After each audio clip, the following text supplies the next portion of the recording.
Hello guys, welcome to my YouTube channel accounts admire. So students, इससे पिछले video में मैंने आपको बताया था कि फाइनल अकाउंट को बिना एडजस्टमेंट के साथ किस तरीके से सॉल्व किया जाता है। पर आज की इस वीडियो में मैं आपको बताऊंगा कि फाइनल अकाउंट को एडजस्टमेंट के साथ किस तरीके से सॉल्व करते हैं। सो स्टूडेंट्स, क्वेश्चन को सॉल्व करने से पहले हमें यह जानना होगा कि एडजस्टमेंट किसे कहा जाता है।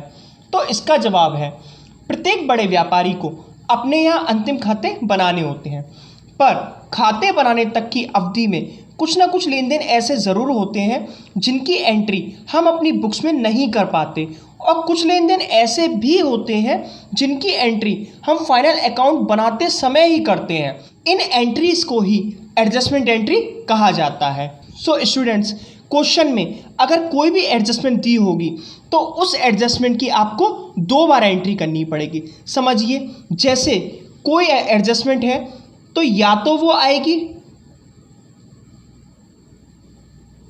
ट्रेडिंग में और या वो आएगी P&L अकाउंट में। ठीक है, अगर उसकी ट्रेडिंग अकाउंट में एंट्री कर दी है तो दूसरी बार उसकी एंट्री आपको बैलेंस शीट में करनी पड़ेगी। ठीक है स्टूडेंट्स, और अगर आपने P&L अकाउंट में एंट्री कर दी है तो दूसरी बार एंट्री उसकी आपको बैलेंस शीट में करनी पड़ेगी। चलते हैं अपने क्वेश्चन पर। Prepare trading and profit and loss account for the year ended 31 December 2010 and balance sheet as on that date from the following trial balance.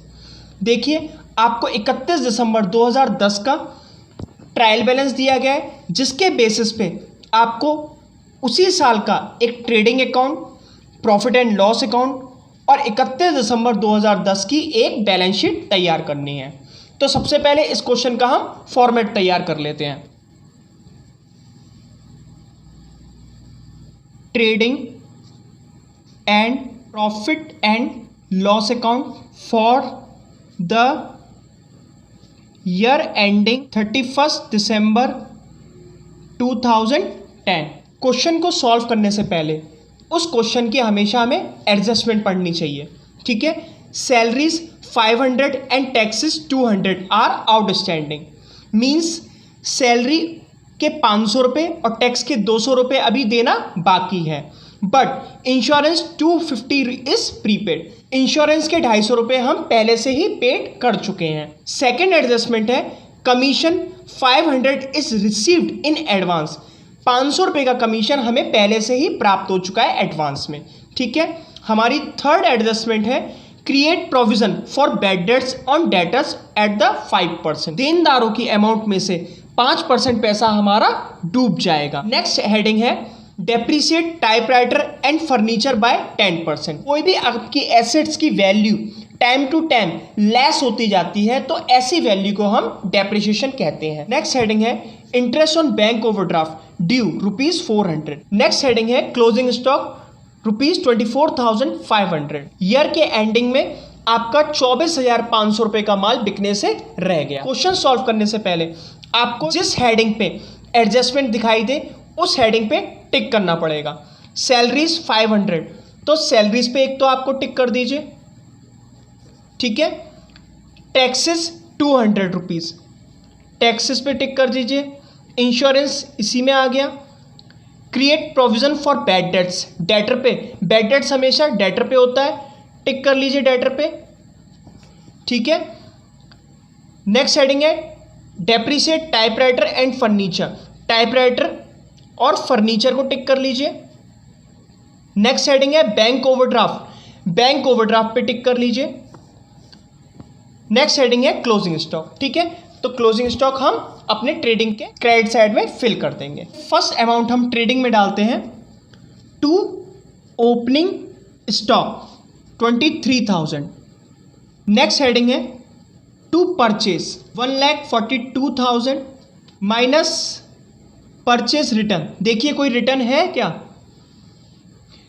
2,000 rupees. एक चीज़ और, परचेज अगर डेबिट साइड है तो परचेज रिटर्न क्रेडिट साइड होगा। 2,000 rupees, 1,40,000। जब इस side आपका purchase है तो इस साइड क्या होगा? सेल्स। तो लिख लीजिए by sales 1,75,000 minus sales return. जब सेल्स क्रेडिट है तो सेल्स रिटर्न डेबिट होगी, टिक कर लीजिए। 1,74,000 by closing stock. Closing stock देखिए 24,500, टिक कर लीजिए इसको भी और फिल कर दीजिए 24,500। ऊपर से देखिए कोई हेडिंग रह तो नहीं गई। वेजेस टिक कर लीजिए 6,500 टू वेजेस 6,500। अब ऐसी कोई भी हेडिंग नहीं है जो ट्रेडिंग अकाउंट में आएगी। तो अब हम इस ट्रेडिंग अकाउंट का टोटल कर लेते हैं। तो सबसे पहले क्रेडिट साइड का टोटल करते हैं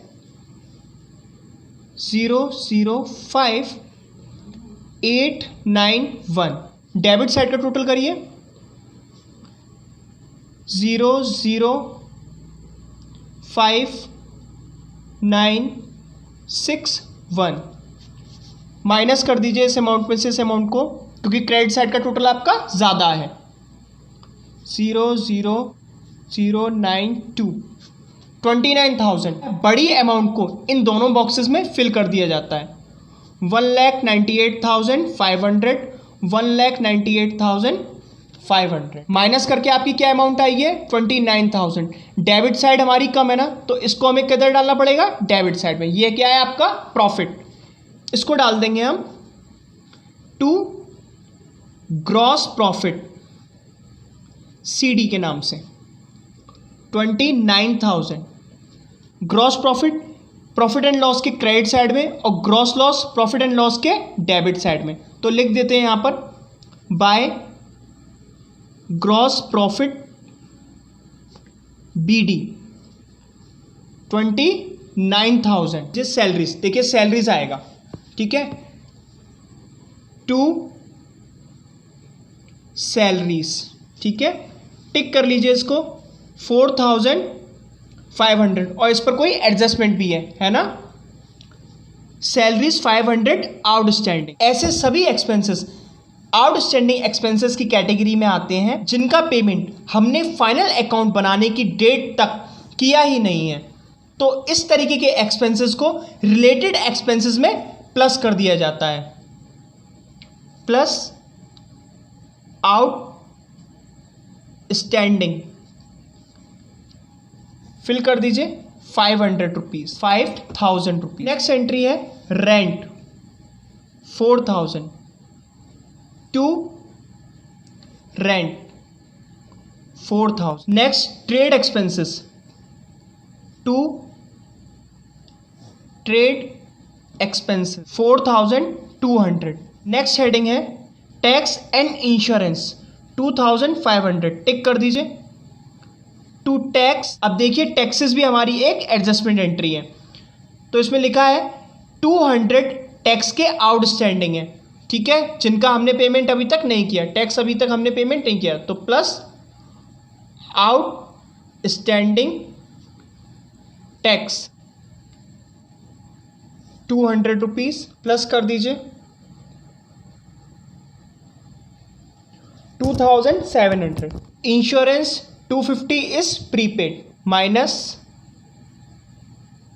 प्रीपेड इंश्योरेंस 250 रुपीज़। इसको इसमें से माइनस कर दीजिए 0,542। हमारी नेक्स्ट हेडिंग है बैड डेट्स और साथ में बैड डेट्स प्रोविज़न भी दिया गया। तो देखिए इसको सीधे सीधे हम उतार देते हैं। बैड डेट्स 500 है तो उसको हम इस साइड फिल कर देंगे और बैड डेट्स प्रोविज़न है तो उसको हम इस साइड फिल कर देंगे। तो इधर लिख देते हैं सबसे पहले बाय बैड डेट्स प्रोविज़न और इस साइड फिल कर देते हैं टू बैड डेट्स, ठीक है, 500। इसमें एक और हेडिंग दी गई है create provision for bad debts on debtors 5%। 25,000 के डेटर में 5% डेटर ऐसे होंगे जो हमें पेमेंट नहीं करेंगे, मींस हमारा पैसा डूब जाएगा। सो 25,000 का 5% 1250 रुपीज़। इसे बैड डेट्स में ही ऐड कर दिया जाता है to provision for bad debts 1250 rupees, 1750 rupees. हमारी नेक्स्ट हेडिंग है कमीशन। देखिए क्रेडिट साइड में आ रहा है कमीशन, तो आपको भी इसे प्रॉफिट एंड लॉस के क्रेडिट साइड में ही फिल करना पड़ेगा। तो टिक कर लीजिए बाय कमीशन 2500। और कमीशन पे भी हमारी एक एडजस्टमेंट है। Commission ₹500 is received in advance. 500 रुपये का कमीशन हमें पहले से ही प्राप्त हो चुका है, माइनस ऐसा कमीशन जो हमें एडवांस में मिल जाता है, उस कमीशन को हम अनएक्रूड कमीशन कहते हैं। 500 रुपीज़, 2000 रुपीज़। P&L की सारी हेडिंग्स हमारी फिल हो चुकी हैं, एडजस्टमेंट की भी हमारी लगभग सारी एंट्री फिल हो चुकी हैं। 4th नंबर की हेडिंग है depreciation typewriter to depreciation. Underline कर देंगे इसको। एक तो हमें लगाना है टाइपराइटर पे और एक लगाना है हमें फर्नीचर पे। देखिए टाइपराइटर कितने रुपए का है? 15,000 का। 10% 1500। फर्नीचर कितने का है? 20,000 का। इसका 10% 2,000 रुपये, 3,500 टोटल डेप्रिशिएशन हो जाएगा। Interest on bank overdraft due, tick कर लीजिए। पेमेंट करना है आपको बैंक ओवरड्राफ्ट की इंटरेस्ट का to interest on bank overdraft 400 rupees. Trial balance की और एडजस्टमेंट की सारी हेडिंग्स आपकी फिल हो चुकी हैं। अब हमें दोनों साइड का टोटल करना होगा। तो सबसे पहले इस साइड का टोटल कर लेते हैं। अब इस साइड का टोटल कर लेते हैं।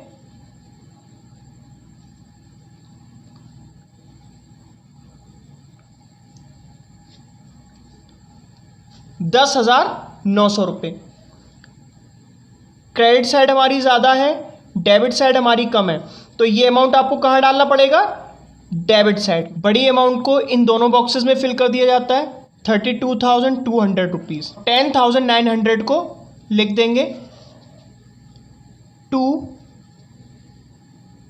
Net profit transfer to capital account 10,900 rupees. अब इसी क्वेश्चन की हम एक बैलेंस शीट तैयार कर लेते हैं।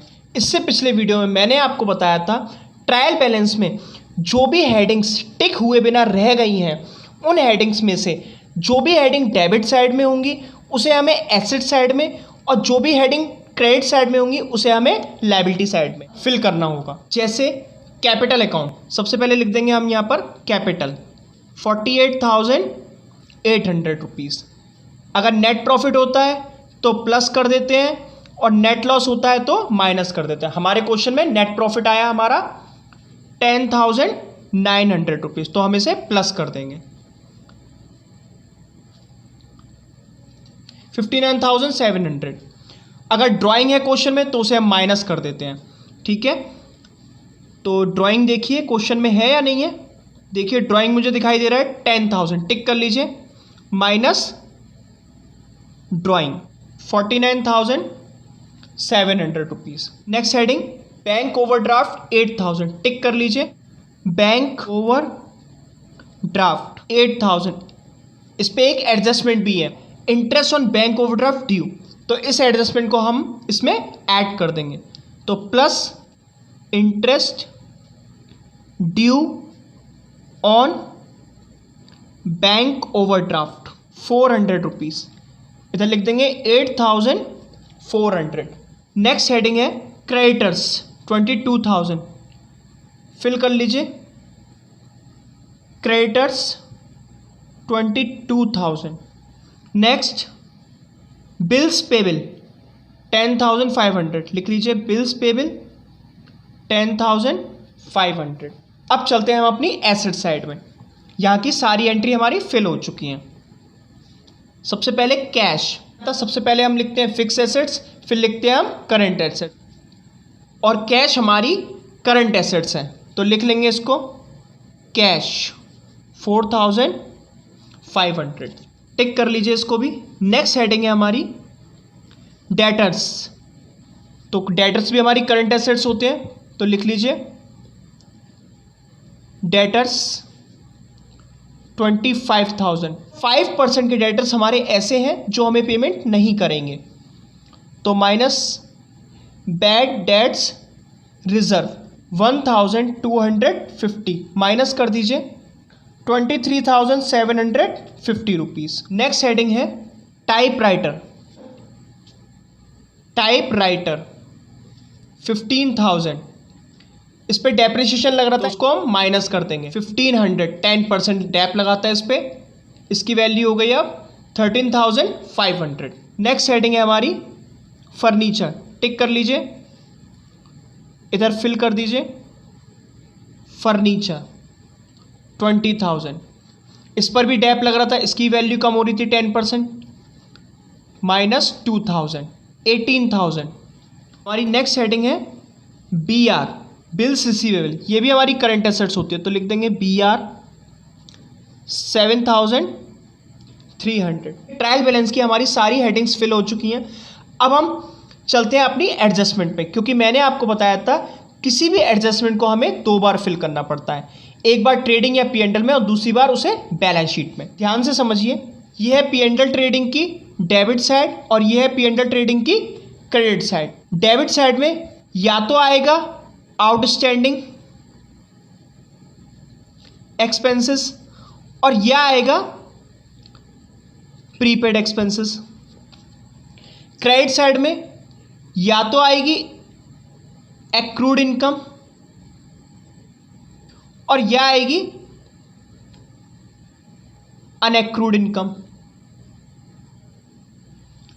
अब देखिए, एक्रूड इनकम हमेशा ऐड होती है और अनएक्रूड इनकम हमेशा माइनस होती है।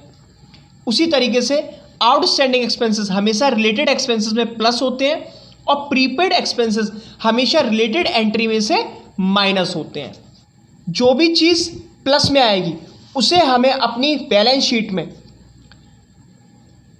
बिल्कुल अटैच ही उतार देना है, ठीक है। जैसे इस साइड आपके आए थे आउटस्टैंडिंग एक्सपेंसेस, तो आप लिख लेंगे इस जगह आउटस्टैंडिंग एक्सपेंसेस, क्योंकि ये हमारी लायबिलिटी है, हमें इसे पेमेंट करना है, ठीक है। सैलरीज, एक तो इस पे थे आउटस्टैंडिंग एक्सपेंसेस और एक थे टैक्स पे, ठीक है। सैलरीज के थे 500, टैक्स के थे 200, 700। मैंने आपको बताया प्लस वाली चीज़ हमेशा हम अटैच उतार देते हैं और जो भी चीज़ माइनस होती है उसको हमेशा हम क्रॉस में उतार देते हैं, ठीक है students. Means unaccrued income balance sheet के लायबिलिटी साइड में और प्रीपेड एक्सपेंसेस बैलेंस शीट के एसेट साइड में। प्रीपेड इंश्योरेंस था हमारा 250 रुपीज़, तो मैंने आपको क्या बताया, प्रीपेड एक्सपेंसेस बैलेंस शीट के एसेट साइड में आता है, तो इधर लिख देंगे prepaid insurance 250 rupees. Commission receive 500 in advance, हमारा कमीशन रिसीव्ड हो गया था एडवांस में, जो कि हमने माइनस किया था प्रॉफिट एंड लॉस में। अब ये किधर आएगा, ये आएगा बैलेंस शीट के लायबिलिटी साइड में, तो इसको लिख देंगे यहाँ पर अनएक्रूड कमीशन 500 रुपीज़। तो ये वाली एंट्री भी हमारी 2 बार हो गई, इसको भी टिक कर लेते हैं। Create provision for bad debts on debtor 5%, एक बार इसे हमने P&L में लिख दिया था और दूसरी बार हमने इसे डेटर में से माइनस कर दिया, इसको भी टिक कर लेते हैं, ये भी एंट्री 2 बार हो गई, ठीक है। डेप्रिसिएट टाइपराइटर एंड फर्नीचर, एक बार इसे हमने P&L के डेबिट साइड में फिल किया था और दूसरी बार हमने इसे रिलेटेड एंट्री में से माइनस कर दिया, इसको भी टिक कर लेते हैं। नेक्स्ट एंट्री थी हमारी interest on bank overdraft due, हमने उसकी भी एंट्री कर दी बैंक ओवरड्राफ्ट में प्लस करके। नेक्स्ट एंट्री है हमारी क्लोजिंग स्टॉक 24,500, तो इसको हम लिख लेते हैं यहाँ पर, ये हमारी एसेट्स होती हैं। Closing stock 24,500। अब दोनों साइड का हम टोटल कर लेते हैं, 91,800 एंड 91,800। सो स्टूडेंट्स, वीडियो आपको कैसा लगा कमेंट सेक्शन में ज़रूर कमेंट करें और नए हो तो चैनल को ज़रूर सब्सक्राइब करें।